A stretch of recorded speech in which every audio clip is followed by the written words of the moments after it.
Je suis en route pour la frontière avec la Zambie, il est 4 heures du matin. Finalement j'ai changé mes plans, je n'ai pas pris l'avion parce que pour plusieurs raisons, notamment l'avion était très cher, ensuite il y avait une escale en Afrique du Sud et je n'étais pas sûre de pouvoir ressortir de l'Afrique du Sud en ce moment, et puis surtout quand c'est le pays d'à côté j'essaye de prendre le transport en commun, et l'objectif c'est d'arriver au Mozambique. Donc on a commencé le trajet à 14 heures et à cause du couvre-feu, on a été bloqué par la police vers 22 heures. Donc on a dû s'arrêter en bord de route et passer la nuit parmi les camions jusqu'à maintenant. Et maintenant il est 4 heures. On va reprendre la route et on va tracer jusqu'à la frontière.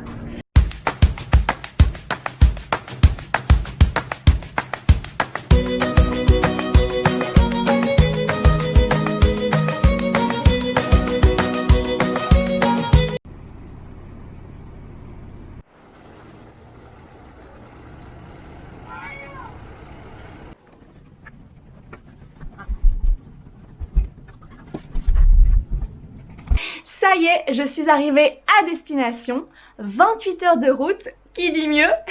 En gros, pour récapituler tout le chemin, donc j'ai pris un bus de Windhoek, qui est la capitale de la Namibie, jusqu'à Katima, plus ou moins à la frontière avec la Zambie. Et de là, on a pris un taxi jusqu'à la frontière. Je dis on parce que j'ai rencontré deux personnes dans le bus qui allaient justement à la même destination que moi. Ensuite, de la frontière, on a pris un bus qui nous a déchargé 10 minutes plus loin, on n'a pas compris. Et il nous a dit que le bus était complet. Enfin, j'ai pas compris le truc. Du coup, on nous a dit d'attendre le prochain bus. Donc, on a attendu 1h, 1h30.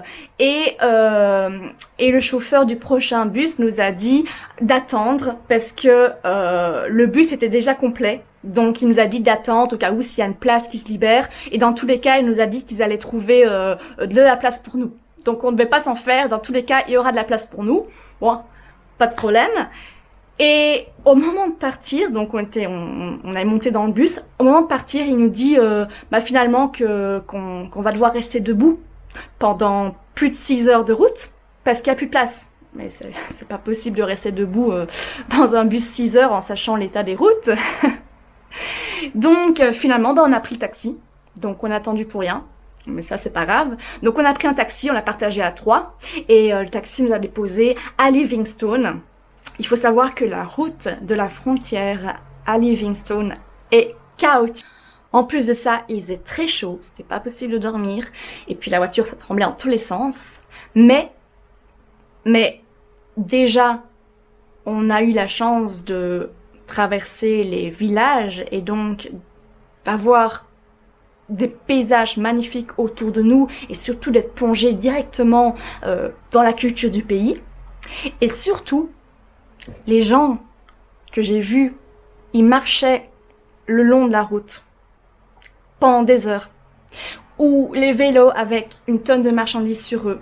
Et je me suis dit, waouh, les locaux, ils doivent faire ça peut-être tous les jours, sans jamais se plaindre.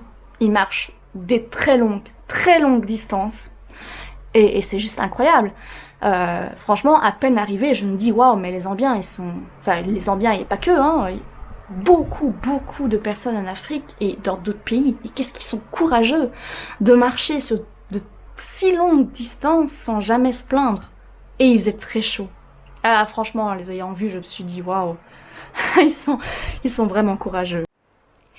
Je suis venue en Zambie parce que j'ai rencontré quelqu'un en Namibie qui m'a dit tu dois absolument aller à Livingstone pour faire une activité de ouf, et surtout parce que ça va fermer plus ou moins après la première semaine de janvier, donc maintenant, à cause de la saison des pluies, parce que le niveau de l'eau augmente. Voilà, ça c'est la raison pour laquelle je suis venue en Zambie, pour nager au sommet des chutes Victoria. Ça a l'air dangereux, mais ça a l'air drôle. Et je vais partager cette activité avec Rajif des États-Unis et avec Céline du Congo. Ça y est, on est dedans. et je suis trop contente parce que l'eau elle est chaude. Donc, en gros, on doit nager contre le courant pour arriver là. Et si le courant nous emporte, on est retenu à tous par la corde.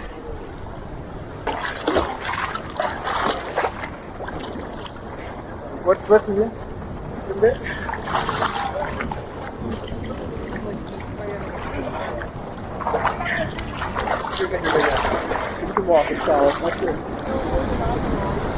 I'm going to catch the... Yeah, that's what let's do.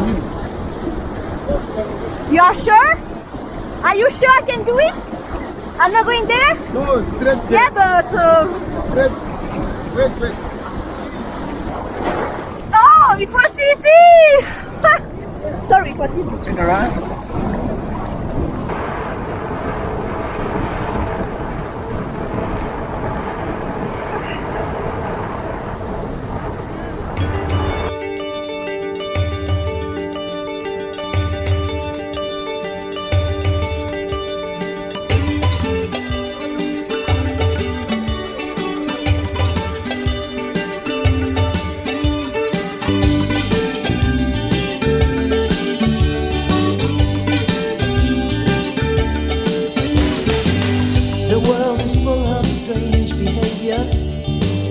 Every man has to be his own savior.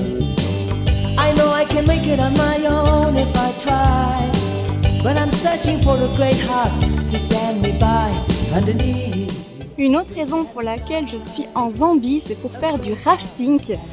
Parce que la Zambie a la 4e plus grosse rivière d'Afrique après le Nil, le Congo et le Niger.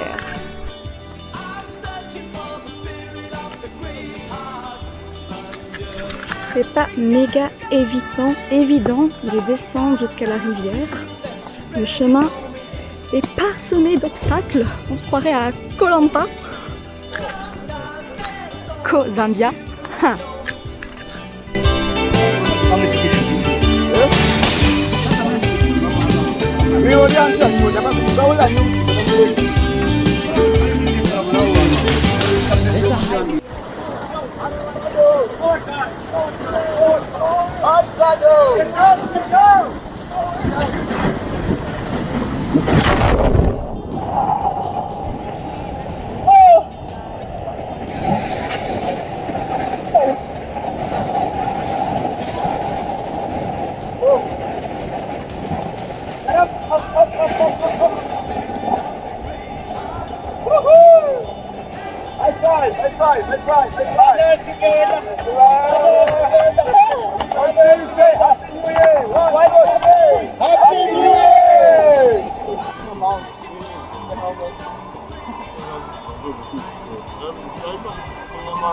Ça fait 30 minutes qu'on nous répète qu'il y a des crocodiles dans la rivière et là d'un coup on nous dit qu'on peut nager dans la rivière.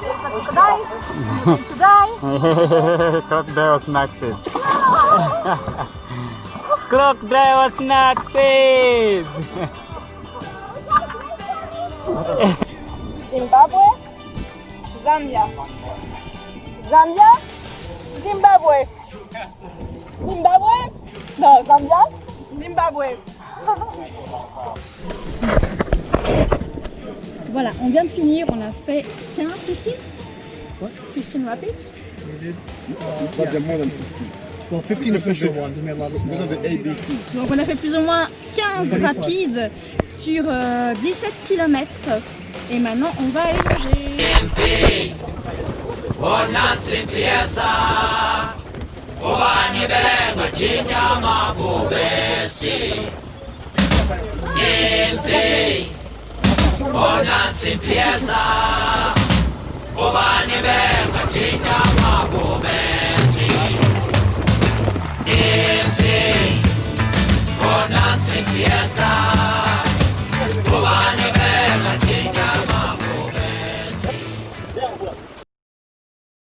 Ça m'arrangeait bien de passer par la Zambie pour arriver au Mozambique parce que comme c'est le pays d'à côté, je me disais que les vols seraient certainement moins chers, mais pas du tout, c'est très cher. Donc une solution serait de traverser la Zambie en bus jusqu'à Lusaka et de traverser la frontière avec le Mozambique pour redescendre à Maputo. Mais je me dis que si de Windhoek à Livingstone ça m'a pris 28 heures en bus, alors de Lusaka à Maputo, mais ça va prendre au moins le double du temps. Une autre solution serait de traverser le Zimbabwe pour arriver au Mozambique. Mais le Zimbabwe a ses frontières fermées à cause du Covid. Ou du moins il y a une quarantaine, je sais plus trop. Je sais pas trop comment arriver au Mozambique parce que les vols sont vraiment très chers. Et si je prends le bus, c'est même pas sûr que je puisse passer la frontière ou avoir le visa. Parce que le Mozambique, personne ne sait si oui ou non je peux avoir un visa à l'entrée. Un autre problème aussi, c'est que si je prends l'avion, il n'y a pas de vol direct depuis la Zambie jusqu'à Maputo au Mozambique. Donc je dois faire une escale en Afrique du Sud et le temps minimum que j'ai trouvé, c'est 20 heures d'escale. En temps normal, ça m'aurait pas dérangé, mais là, avec le test Covid, ça va être un problème. Parce que si je fais ça, j'aurais dépassé les 72 heures. J'aurais également pu atterrir à Johannesburg et puis traverser le pays en bus. Mais dans ce cas-là, rebelote, il faudra faire un deuxième test. Donc en gros, la seule solution que je vois pour le moment, c'est de me télétransporter au Mozambique en claquant des doigts. I'm searching for the spirit